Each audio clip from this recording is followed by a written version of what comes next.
Bien, abordamos la unidad número 3, referente a materiales plásticos, textiles, cerámicos y préteros. Vamos a hacer un recorrido por este tipo de materiales, comenzando y aprofundizando aún más en el primero de ellos, que es el correspondiente a los materiales plásticos. Por lo tanto, en esta unidad vamos a ver los siguientes apartados. Número uno, materiales plásticos. En el segundo punto van a ser los tipos de plástico, una clasificación en la que se corresponden con los diferentes tipos de plástico que podemos encontrar, que son termoplásticos, termoestables y elastómeros. En el punto número 3 veremos las técnicas de conformación de los plásticos, cómo se le dan forma a las piezas de plástico. En el número 4 veremos cómo se trabajan los plásticos en el taller y en el número 5 iniciaremos el punto correspondiente a los materiales textiles, en el número 6 los materiales cerámicos y en el número 7 y último a los materiales pétreos y vidrios. Por lo tanto, como se desprende de este índice, vemos que hacemos un análisis más exhaustivo correspondiente a los materiales plásticos y posteriormente seguiremos con los textiles cerámicos y pétreos, pero no abundando en la profundidad que lo vamos a hacer con los materiales plásticos. Bien, comenzamos entonces. Como regla general, ya vimos el año pasado, en el curso de segundo, una primera introducción al análisis de materiales de uso técnico, concretamente los correspondientes a la madera y los metales. Bien, este año, en el curso de tercero, completamos ese grupo de materiales de uso técnico con los plásticos, textiles y cerámicos y pétreos. Llevando todo el mismo orden establecido. Es decir, nosotros antes de cuando diseñamos un objeto o una solución tecnológica, en este caso los materiales es como un catálogo que nos ponen para que podamos elegir los diferentes tipos de materiales en función de la solución adoptada en cuanto al problema tecnológico. Por lo que eh, este aspecto es fundamental, puesto que de un producto tecnológico, de una solución tecnológica, el éxito o el fracaso depende en gran medida de los materiales adoptados. Un ejemplo muy claro, no se me ocurriría hacer una ventana con un material opaco, estaría abocado al fracaso. Ni tampoco se me ocurriría hacer la carcasa o el chasis de un coche con un material frágil, como por ejemplo el vidrio. Por lo tanto, para cada producto tecnológico tenemos un material determinado y para que podamos tener una elección correcta, nada mejor que conocer en profundidad cada uno de ellos. Por lo tanto, en este caso nos adentramos en los plásticos. ¿Qué son los materiales plásticos? Bien, los plásticos son materiales constituidos por largas cadenas de átomos, cuyo elemento principal es el carbón. Si vemos aquí la imagen, vemos una estructura tridimensional, una representación tridimensional de una cadena correspondiente a un plástico, en el que en este caso las esferas oscuras serían los átomos de carbono y enlazadas a ella tendríamos la roja, que serían los átomos de hidrógeno. Por lo tanto, de un primer vistazo ya podemos deducir que los plásticos fundamentalmente están constituidos con materiales de hidrocarburos, o sea, compuestos por dos elementos, carbono e hidrógeno. Eso en cuanto a la materia prima. ¿Y cómo se distribuyen o cómo se forman estas cadenas? Pues estas cadenas se forman a partir de un proceso que se llama polimerización. Es una reacción química en la cual se van formando estas cadenas, que pueden tener cientos o miles o millones de repeticiones, y a partir de ahí, mediante ese proceso de polimerización, se ordenan esas cadenas para obtener finalmente el producto, que en este caso serían los diferentes tipos de plástico. Y la diferencia entre un tipo de plástico u otro, pues estará también correspondido según la reordenación de la cadena mediante las cargas y los aditivos, dando origen a un plástico u otro, como veremos posteriormente. Bien, los plásticos, que es un material que prácticamente nos tiene rodeado en nuestro día a día, Es un material que nos ha invadido desde hace unas decenas de años para acá y esa invasión viene provocada fundamentalmente por sus extraordinarias propiedades. Entonces, ¿cuáles son esas propiedades? Pues las más significativas son que los plásticos son resistentes. Fijaros, por ejemplo, en una silla como esta que estamos utilizando, una silla normalmente que puede ser de jardín o de exterior, que está fabricada únicamente con plástico y es capaz de soportar nuestro peso. Mm, Tienen, por lo tanto, la relación resistencia-peso es muy alta, porque estas sillas tienen un peso muy pequeño, sin embargo, responden con una resistencia muy elevada. La segunda propiedad es que son aislantes eléctricos, térmicos y acústicos.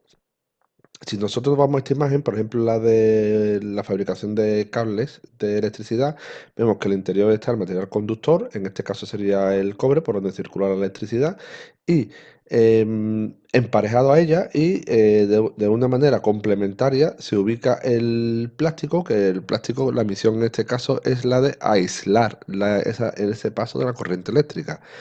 El matrimonio o la pareja entre el cobre y el plástico es muy común y además tienen una relación perfecta, puesto que uno sería, en este caso sería el conductor de la electricidad y el segundo de ellos, en este caso el plástico, sería el aislante. Y entre ellos se relacionan muy bien porque no hay ningún tipo de combinación, ni ningún tipo de reacción entre un material u otro. Pueden estar perfectamente unidos sin que interaccionen uno sobre otro. Otra propiedad de los plásticos es que son dúctiles y maleables. Recordamos que dúctiles es una propiedad de un material por el cual se puede hacer hilos, se pueden transformar en hilos. Y maleable es una propiedad de los materiales por el cual se puede conformar mediante láminas. Dúctiles, hilo, maleable, láminas. Bien, pues los plásticos mantienen ambas propiedades, lo cual lo hacen muy versátiles, puesto que puedo obtener plástico en forma de hilo y puedo obtener plástico en forma de lámina. Son muy ligeros, ya hemos visto antes, a muy pequeño peso ofrece una resistencia envidiable. Son impermeables, podemos ver aquí, repelen el agua y son reciclables. Y dentro del reciclable tienen la triple vertiente. Son reciclables químicamente desde el punto de vista mecánico y desde el punto de vista energético. Otra clasificación de los plásticos según su estructura, y esta es fundamental porque los plásticos se pueden dividir en tres grandes grupos: termoplásticos, termoestables y elastómeros. Y esta nomenclatura responde a su estructura interna, o sea, esas cadenas de moléculas que hemos visto que conforman los plásticos como su estructura interna, según se disponga las cadenas de moléculas interiormente, da lugar a un tipo de plástico u otro. De manera que cuando estas cadenas de moléculas se entrelazan entre sí, dan lugar a los termoplásticos. ¿Y cuál es la característica fundamental de los termoplásticos? Pues la característica fundamental es que son unos plásticos que se ablandan cuando se calientan. Pensad, por ejemplo, en este tipo de aquí, las botellas de plástico. Si nosotros acercamos un foco de calor a la botella de plástico, no estoy diciendo quemarla, estoy diciendo acercar un foco de calor. Pues nosotros podemos comprobar que efectivamente esas botellas lo que hacen es que se arrugan, se deforman, se ablandan. Y eso es porque esta estructura de aquí es susceptible de esa deformación, ¿vale? Sin embargo, los plásticos termoestables, esa estructura entrelazada viene también aumentada por una unión entre ellas. Y entonces eso le hace tener unas características determinadas, con lo cual, como estas cadenas son más resistentes, ya no tienen la fragilidad a la temperatura que tienen los termoplásticos, motivo por el cual se llaman termoestables. ¿Y cuál es la característica fundamental de los termoestables? Pues es que al ser calentados y moldeados adquieren una forma determinada, pero no se ablandan a ser calentados de nuevo. No se ablandan precisamente por los enlaces que tienen unas cadenas con otras. Por ejemplo, podemos ver esta paleta de cocina. Si yo acerco un foco de calor, esta paleta no se ablanda, en ningún caso, no le ocurre como la botella de agua, ¿vale? Y por último, los elastómeros mantienen una geometría determinada en cuanto a los enlaces entre cadena y cadena, lo cual le da una elasticidad muy característica. Por ejemplo, los elastómeros, su característica fundamental es que se estiran y se obtienen mediante el proceso de vulcanización. Ejemplo de material elastómero, pues por ejemplo, tenemos aquí esta cubierta, sea lo que son las cubiertas de la rueda, o por ejemplo un traje de neopreno. Son materiales muy determinados, muy característicos en cuanto a su elasticidad, que por supuesto esa elasticidad responde a la estructura interna. Yo lo puedo estirar y son materiales elásticos y al estirarlo de nuevo vuelven a su estado original por la geometría de su estructura interna. Bien, ¿cuál es el origen de los plásticos? Pues según su procedencia pueden ser naturales o sintéticos.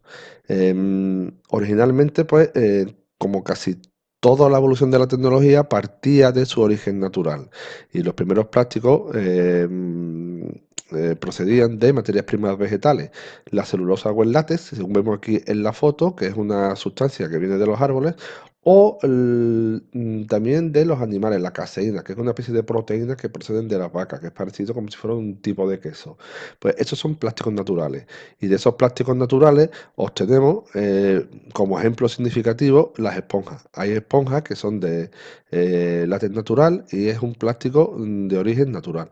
Y por el otro lado tenemos los plásticos sintéticos, que es la avalancha de plástico que nos rodea hoy día, que son derivados fundamentalmente del petróleo, el gas natural o el carbón.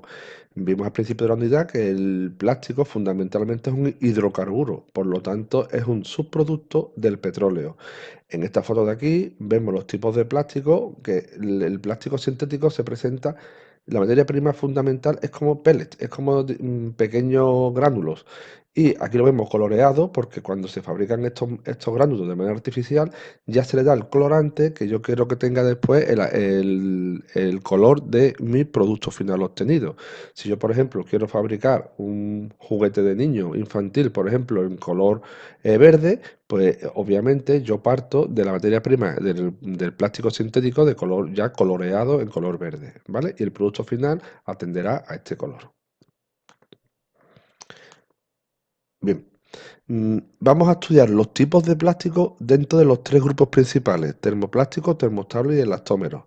Vamos a empezar por los termoplásticos, que es un grupo muy numeroso debido a su facilidad de conformación. Y entre ellos los principales son los siguientes. El primero, el polietileno tereftalato. Eso es cuyas propiedades que son impermeables, transparentes y ligeros. ¿Para qué se aplica? Pues se aplica en envases de alimentos, bebidas, cosméticas, etcétera. Su número identificativo, según la normativa, es un triángulo y pone PET, ¿vale? PET, que se responde a las iniciales de polietileno tereftalato y un 1. Si vosotros veis, normalmente en la base de la botella de plástico, la que utilizamos para beber agua, si vemos en la base de la botella, levantamos la botella, vemos en su base, normalmente viene marcado con este símbolo que te indica el tipo de plástico del que está conformado la botella o el envase. En este caso estaremos hablando del polietileno tereftalato, número 1, PET. ¿Vale? Bien, en el número 2 tenemos el polietileno de alta densidad, que es rígido y es más resistente. ¿Y para qué se utiliza? Pues sus aplicaciones fundamentales es para cubos, recipientes, botellas y juguetes. Si vemos aquí, y en cuanto a su símbolo identificativo, es o el triángulo de nuevo y con un número 2 en el interior. Y las iniciales HDPE, polietileno de alta densidad, en inglés High Density Polyethylene. Bien, y como ejemplo fundamental podemos tener las aplicaciones fundamentales son las botellas de detergente que tenemos en casa, las domésticas, ¿vale? Todo eso está hecho de HDPE, polietileno de alta densidad. Otro grupo es el cloruro de polivinilo, o sea, el PVC. Seguramente habéis escuchado siempre, lleváis tiempo escuchando este artículo, este plástico es PVC. Bien, pues aquí está, es cloruro de polivinilo y tiene un amplio rango de dureza, es impermeable, su característica fundamental. Y se utiliza para un sinfín de objetos. Yo he puesto aquí como ejemplo, pues, persianas, ventanas, tuberías, etcétera. Su símbolo identificativo es el número 3 en el interior del triángulo y sus iniciales PVC. Por ejemplo, una manguera de la que utilizamos en casa, en la jardín o en la azotea para regar. Bien, el cuarto, polietileno de baja densidad. Es blando y ligero y es transparente. ¿Para qué se utiliza? Pues se utiliza para filmes transparentes, bolsas, vasos, platos, etcétera. Se identifica con un 4 y LDPE, Low Density, baja densidad, las iniciales que son las siglas en inglés. Y como aplicación característica son las bolsas de basura. Seguimos, polipropileno. Son flexibles, resistentes y tienen una dureza superficial. Con lo cual lo hacen muy apropiados para la fabricación de tapones, botellas, envases, medicamentos, etcétera. Se identifica con un 5 en el triángulo y una PIP de polipropileno. Y un ejemplo fundamental son los tuppers, esto que utilizamos en casa para guardar alimentos. Eso está hecho de polipropileno. Otro grupo, el poliestireno, el duro expandido. Esto es un plástico que es duro, transparente, pigmentable y es expandido, esponjoso y blando. Es de los dos tipos. Hay poliestireno duro y poliestireno expandido. El duro se utiliza para percha o las cajas de huevos fundamentalmente y el expandido para el embalaje, como lo podemos ver aquí. ¿Vale? Estas bandejas que se utilizan en el supermercado para embutidos, carnes y demás, que solemos verlas, eso está hecho de poliestireno expandido, ¿vale? Otro grupo más, el metacrilato. El metacrilato es transparente y resistente y se utiliza para las gafas de protección y también se utiliza para, por ejemplo, los faros de los vehículos, tanto los coches como las motos. El teflón es otro termoplástico muy identificativo, tiene unas características de antiadherencia, deslizante y resistente y se utiliza en el revestimiento de aviones y también se utiliza en el revestimiento de enmenaje de cocina, por ejemplo las sartenes. Y tenemos también el celofán, que es transparente y flexible, que se utiliza para el envasado. Y por último el nylon, que es resistente y flexible y se utiliza fundamentalmente para las cuerdas de raqueta. Esto en cuanto a los termoplásticos. Seguimos avanzando. Segundo grupo, los plásticos termoestables. Dentro de los plásticos termoestables tenemos la siguiente clasificación. El poliuretano. Tiene unas propiedades muy definidas, que es esponjoso, flexible, blando y compacto, elástico y adherente. Y como aplicación fundamental son las esponjas y espuma para colchones, aislamiento térmico, acústico y barnices. Por ejemplo, esta esponja que solemos utilizar en casa, en la cocina, para fregar el menaje y los platos y los vasos, está hecha de poliuretano. La baquelita.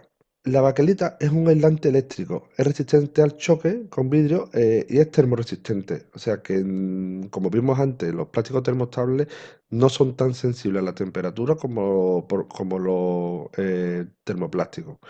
Y un ejemplo de ello es la baquelita. ¿Para qué se utiliza la baquelita? Pues se utiliza para interruptores, mangos, hasta utensilios de cocina, aspiradores y aparatos de teléfono. También lo solemos ver en casa, porque lo que rodea a los enchufes que tenemos en casa o en los edificios, este material plástico que rodea a las tomas de enchufe, eso está hecho de baquelita, por sus extraordinarias características de aislamiento de la electricidad, si no corremos peligro al tocarlo. Bien, melamina. La melamina es ligero, resistente, duro, inodoro y es un excelente aislante térmico. Por lo tanto, se utiliza para persianas, ventanas, tuberías, incluso menaje de cocina. Por ejemplo, este bol de cocina está hecho de melamina. Y la resina de poliéster tiene una característica fundamental y es que es muy resistente, es rígido y muy fuerte. Por lo tanto, es apropiado para los cascos de protección, incluso para las carrocerías de coche, ¿vale? Y el último grupo que vamos a ver son los plásticos, los elastómeros, lo que hemos dicho antes que son elásticos. Entre ellos destaca el caucho natural, que es resistente e inerte, el caucho sintético, que es resistente a los agentes químicos, y el neopreno, que es duro, resistente y impermeable. Y aquí vemos algunos ejemplos tanto de caucho sintético como de neopreno. En esta parte de la unidad lo que os presento son un vídeo primero que habla de las características fundamentales de los plásticos, eh, en cuanto a su origen y en cuanto a sus propiedades, abundando la información que os acabo de ofrecer. Es muy interesante, por lo tanto os invito a que lo veáis en casa. Pasamos al punto 3. Técnica de conformación de plástico. ¿Cómo se estudia a partir de aquí esta unidad? Bien, pues yo voy a explicar obviamente cómo son las diferentes técnicas de plástico para conformar los plásticos. Y lo presento con una vista genérica del proceso. Aquí explicamos los pasos y normalmente acompaño un vídeo en el que lo podéis ver en movimiento todo este proceso de técnica de conformación. Con lo cual, cuando veáis en casa esta unidad, cuando estéis estudiando el análisis de la extrusión, complementarlo con la visualización del vídeo al que acompaña. Por ello, vamos a ver cómo funciona la extrusión. Bien, esta máquina que vemos aquí, que es una extrusora, el proceso comienza mediante una tolva, que es como un almacén por el donde nosotros depositamos el plástico granulado, lo que vimos antes, que es de diferentes colores. Este plástico granulado empieza a bajar por la tolva y este cilindro que vemos aquí es un tornillo unido a un motor que empieza a dar vueltas. Al dar vuelta a este tornillo, lo que hace es que va trasladando el plástico desde que va cayendo y lo va empujando hacia adelante. Bien, y este recorrido que hace el plástico a través de este cilindro, cuando llega a esta zona de aquí arriba, esta zona son unos calentadores. ¿Cuál es la misión de los calentadores? La misión de los calentadores es fundir el plástico. Entonces se convierte en una masa pastosa. Bien, pues esta masa pastosa fundida pasa a través de la boquilla de la extrusión, que aquí mantiene según la forma que yo quiero obtener, le pongo una boquilla u otra.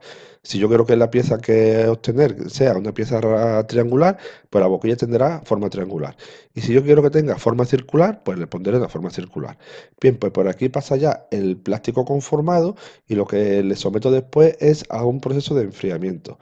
Un proceso de enfriamiento que puede ser con un baño de agua para que el plástico solidifique de nuevo y aparezca ya con la forma deseada. Así funciona la extrusora. ¿Y para qué se aplica la extrusión? La extrusión se aplica para obtener filme para embalaje, perfiles para rematar obras, recubrimiento, aislante para cables eléctricos y tubos para cañerías y tuberías. Tiene un sinfín de aplicaciones en función de la forma geométrica de la pieza que yo quiera obtener. ¿Vale?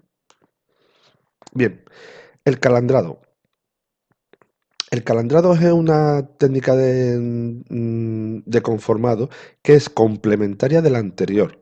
¿Por qué? Porque una vez que yo he extruido el plástico y sale por la boquilla, se le hace un recorrido a través de unos trenes de cilindro.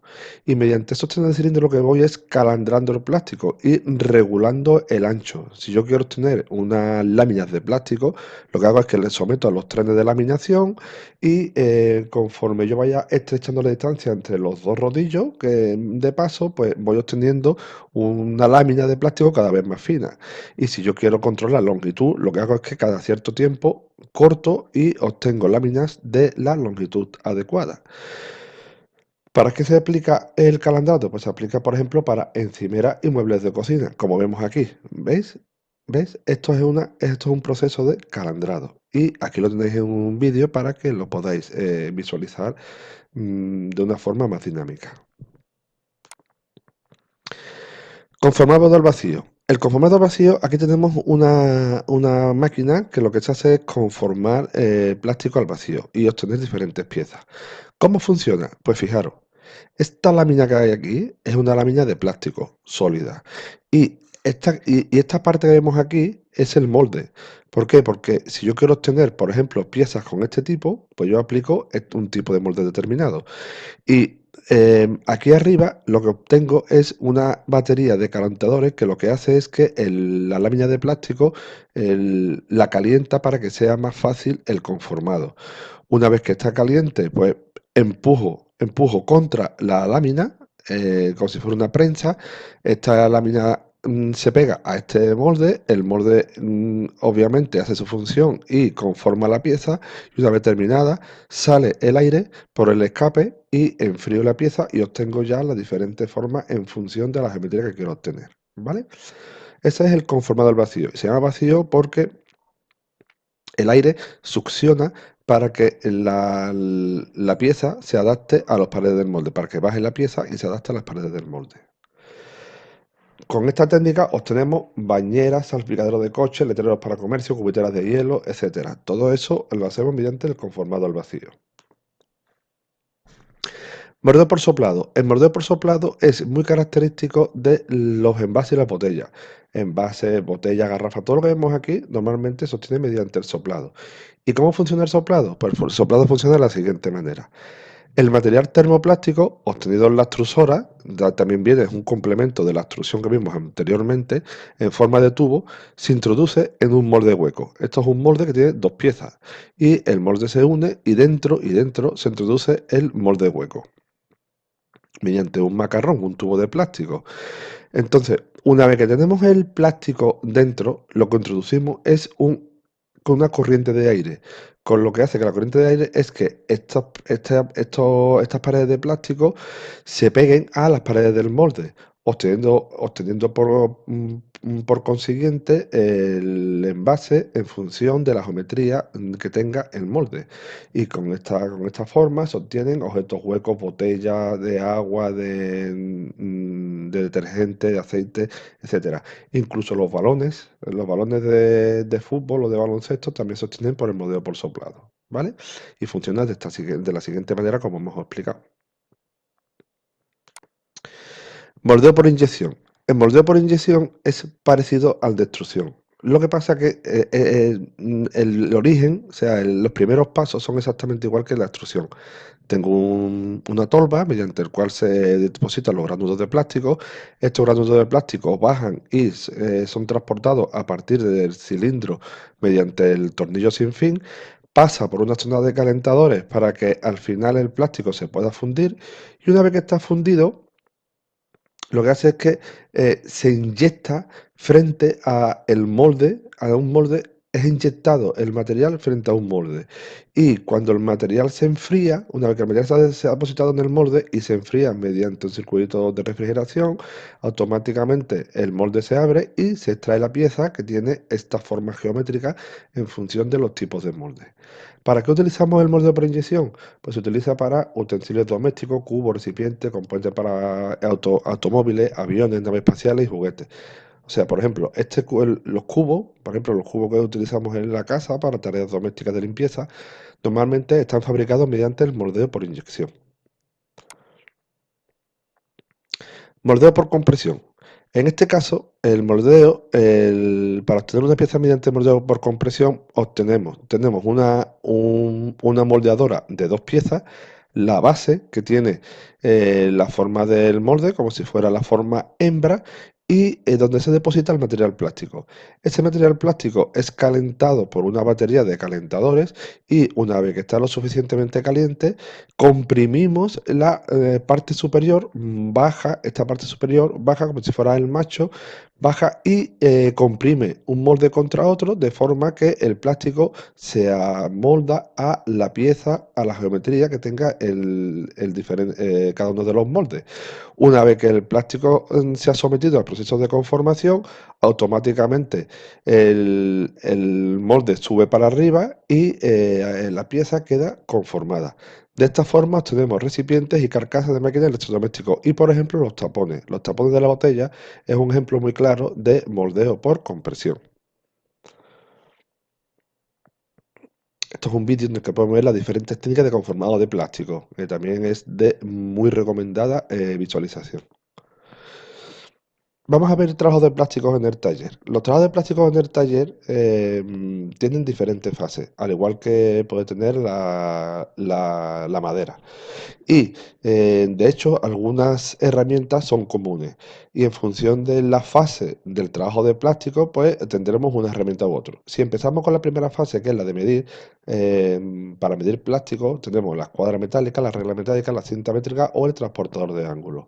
Y una vez que tenemos las herramientas de medida, la siguiente fase es la de marcar y trazar. Para marcar el material plástico se pueden utilizar punzones, lápices o rotuladores indelebles para dibujar en ellos si yo después, posteriormente, quiero, por ejemplo, cortar un trozo de plástico. Y para cortar ¿Qué herramientas tenemos? Pues en función de la tipología del plástico podemos utilizar tijeras, cúter o sierras de arco y ya máquina eléctrica como puede ser la sierra de calar, la prensa toquel o el hilo metálico en caliente. Para perforar podemos utilizar la taladradora y troqueles y llaves. Para afinar, una vez que hemos cortado el plástico o lo hemos perforado, las superficies no son totalmente regulares y para afinarlo podemos utilizar una lima o podemos utilizar un papel de lija. Fundamental para evitar posibles accidentes de corte. Siempre que cortemos plástico, automáticamente debemos procederlo a un proceso de afinado. Ya sea de manera manual, como hemos visto aquí, o de manera automática mediante una lijadora de banda o una lijadora orbital. Para unir plástico podemos hacerlo mediante el tornillo pasante con tuerca o mediante piezas auxiliares conformadas por enroscado. Bien, pasamos, una vez ya hemos estudiado los plásticos, hemos hecho un recorrido sobre los plásticos, sus características generales, las técnicas de conformación y el trabajo en el taller, vamos a ver los materiales textiles. Bien, esto es un análisis mucho más somero. Los materiales textiles lo podemos tener, se pueden dividir en dos grandes grupos, de fibras naturales de origen animal y fibras naturales de origen vegetal, al que también se une las fibras naturales de origen mineral y las fibras sintéticas. Dentro de las fibras naturales de origen mineral podemos tener la lana, que es la que obtenemos de los animales o de las ovejas, o la seda, como podemos tener de los gusanos. Y las fibras naturales de origen vegetal, en las que tenemos de las plantas, y de ahí podemos tener el algodón, el lino y el esparto. Y en cuanto a las fibras naturales de origen mineral, aquí podemos identificar que algunos metales como el oro, la plata y el cobre nos pueden suministrar fibras naturales. Eso en cuanto a al grupo de las fibras obtenidas mediante origen natural. Y las fibras sintéticas, que son las que hemos creado nosotros posteriormente, dentro de ese grupo podemos obtener en nylon, poliéster, licra, o sea, una gran variedad de fibra, que son las que hoy día obtenemos para la inmensa mayoría de las prendas de vestir. Materiales cerámicos. Dentro de los materiales cerámicos vamos a tener también los siguientes grupos. Primero, los que están conformados mediante cerámicas gruesas, en el cual distinguimos la arcilla cocida y de los materiales de arcilla, que es un tipo de árido de arena, obtenemos los ladrillos, las tejas o los objetos de alfarería. En la loza, en un segundo grupo de la loza, podemos obtener vajillas, objetos decorativos y azulejos de baño. Y las cerámicas refractarias son aquellas obtenidas mediante revestimiento interior de altos hornos, componentes eléctricos y electrónicos. Eso en cuanto a las cerámicas gruesas, que como vemos son permeables, o sea que absorben el agua. Hay otro tipo de cerámica que son impermeables, que son las que utilizamos, por ejemplo, en las cocinas y en los cuartos de baño, la baldosa de Grès. Son baldosas y azulejos de especial dureza y ladrillo, que no absorben el agua, por lo tanto lo hacen idóneo no solo para revestimientos de cuartos húmedos, o sea, cocina y cuarto de baño en casa, sino para determinados objetos también que obtengan líquido. Por ejemplo, pueden ser las tazas y demás, como el ejemplo que vemos aquí en el vídeo. En el vídeo. Este es un ejemplo de cómo se hace una taza a partir de una pieza de grés o de porcelana. La porcelana una cerámica con un acabado más fino que el grés y se utiliza, por lo tanto, para vajillas, objetos decorativos, aislantes eléctricos sanitarios, materiales de laboratorio o la industria química, debido fundamentalmente a su carácter impermeable, puesto que ningún líquido logra penetrarlo. Bien, los materiales pétreos. En cuanto a los materiales pétreos, vamos a distinguir los que son obtenidos directamente de la naturaleza, las piedras naturales, y entre ellas tenemos los siguientes grupos. Los que obtenemos de las rocas, como por ejemplo la caliza, que es una piedra que tiene unas propiedades que es porosa y blanquecina, y la caliza se utiliza mucho para construcción de edificios, esculturas, obras portuarias, obtención de cal y cemento. Concretamente, aquí en el sur es muy utilizada la caliza para los zócalos de las casas. Cuando nosotros andamos por nuestra localidad, a algunas casas se le aprecia un zócalo, que un zócalo es como la parte de la fachada que está en contacto con la acera. Y es un zócalo, son como unas piedras, y esas piedras cuando tienen un aspecto así color crema, color claro, normalmente se corresponden con piedra caliza. El mármol, todos conocemos el mármol y sus propiedades, tiene una alta densidad y es muy duro, tiene una alta dureza y resistencia a las condiciones ambientales. Como es muy duro, pues se utiliza para recubrimiento de suelos y paredes, también para fabricación de encimeras, esculturas y elementos decorativos en arquitectura. Otro grupo es el granito. El granito tiene una elevada tenacidad y resistencia a la erosión. Y como tiene también esa elevada resistencia a la erosión, es muy utilizado para el recubrimiento de suelos, paredes, fabricación de encimeras, esculturas, etcétera. Y la pizarra es muy dura, densa y compacta, con lo cual se utiliza para revestimiento de tejados y revestimiento de pavimentos. Y en el grupo de piedras artificiales tenemos el hormigón. Cuando hablamos de piedras artificiales, son piedras que no se extraen de la roca directamente. Las anteriores que hemos visto, sí, son piedras que se extraen de la roca, pero aquí son piedras que es sometido a un proceso de manufactura y de fabricación por parte de la actividad humana. Bien, en este caso, nosotros podemos obtener como piedra artificial la más singular, la más característica, es el hormigón. El hormigón, que es una mezcla de grava, cemento árido, en este caso sería la grava, agua, y cuando el hormigón es armado también se utiliza barras de acero. La propiedad del hormigón es que tiene una gran resistencia a la compresión, pero poca a la tracción. Precisamente como tiene poca resistencia a la tracción, es por lo que se complementa con las barras de acero, porque el acero trabaja muy bien a la tracción. El hormigón armado, que es el hormigón con las barras de acero, resiste a la tracción y a la flexión. Entre los dos, pues tienen ya, son complementarios, y mientras el hormigón trabaja muy bien a la compresión, el acero trabaja muy bien a la tracción y a la flexión. Por eso se emplea para cimentaciones y estructuras de la vivienda. La gran parte de las estructuras hoy día que se hacen en los edificios de la vivienda tienen como protagonista el hormigón, por su extraordinaria facilidad, primero para amoldarse a cualquier tipo de forma geométrica, y segundo por su extraordinaria característica en cuanto a la compresión y a la tracción. Como segundo grupo tendremos el ladrillo de cal y cáñamo, que es un excelente aislante térmico y acústico, y se usa como sustituto de los ladrillos cerámicos. Bien, y por último, el terrazo tiene una elevada resistencia y bajo coste. Sus características son similares a las del hormigón. En algunas casas vosotros tendréis, es posible que hayáis encontrado incluso incluso algunos en vuestras casas, con una solería de terrazo. Habréis escuchado a lo mejor vuestros padres decir, este suelo es de terrazo. El terrazo es como un conglomerado de piedras y áridos, mm, como lo estamos estudiando, es una piedra artificial, o sea que se hace en fábrica, y tiene un aspecto como si fuera de muchas piedrecitas, como una especie de mosaico, porque son un conglomerado de piedras que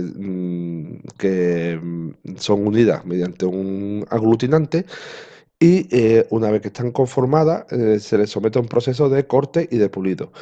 Y por ello, por su extraordinaria dureza, se aplica en solado tanto en forma de baldosa como pavimentos continuos, y también en mobiliario urbano.